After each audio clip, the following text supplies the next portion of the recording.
So what is your personal preference? Do you guys care for the traditional rifle tube style thermal or the compact box style thermal? What's your preference? So guys, there's all kinds of different optics out on the market, different styles. Traditional for your thermal, you're looking at your compact box style or your tube style, which is a traditional rifle style scope. What is best for you? What fits your gun? Your eye relief? It's pretty much all personal preference. Now, this Bering Optics Super Yoder right here on this 4570 looks a little bit ridiculous, right? Lever action gun, probably should have a traditional tube style rifle scope thermal. If I was going to put a thermal on it, probably should have that on here, right? Just because of the eye relief. Well, I actually shot a bison with this last April.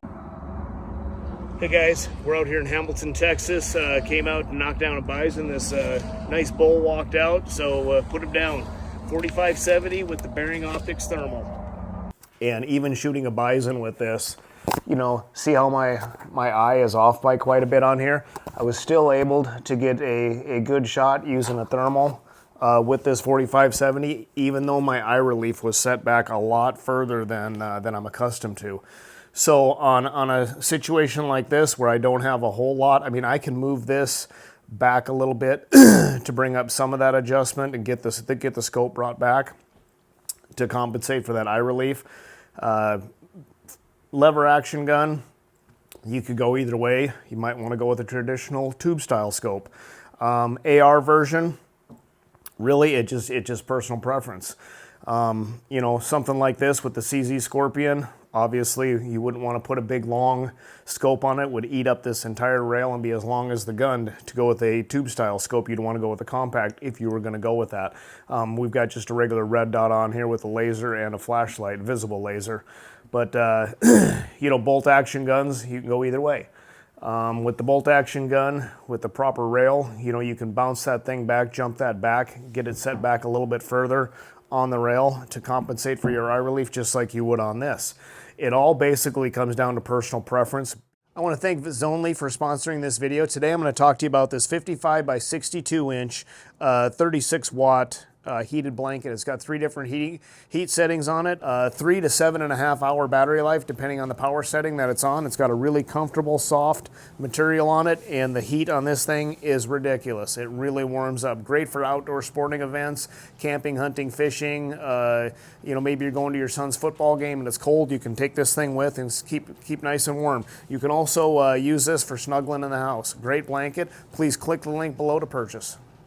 I heard this long ago. So over in certain countries in Europe, they are not allowed to use thermals, right? So they made thermal optics look like a traditional rifle scope for that fact. So that way they can sell them worldwide, and guys actually could put a thermal on their weapon and it looks like a rifle scope. So that was kind of the thought process in building thermals to look like a traditional rifle scope, tube style scope.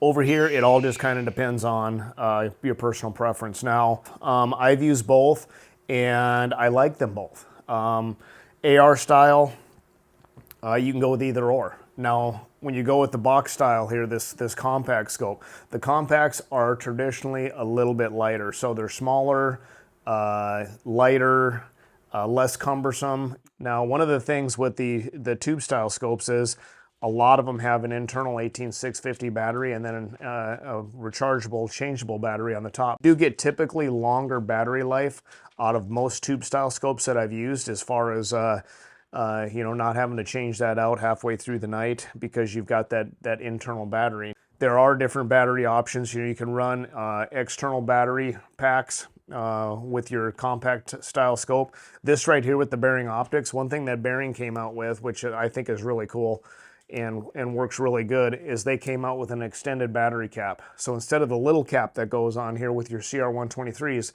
they came up with an extended battery cap. So not 18 650s, but 16 650s.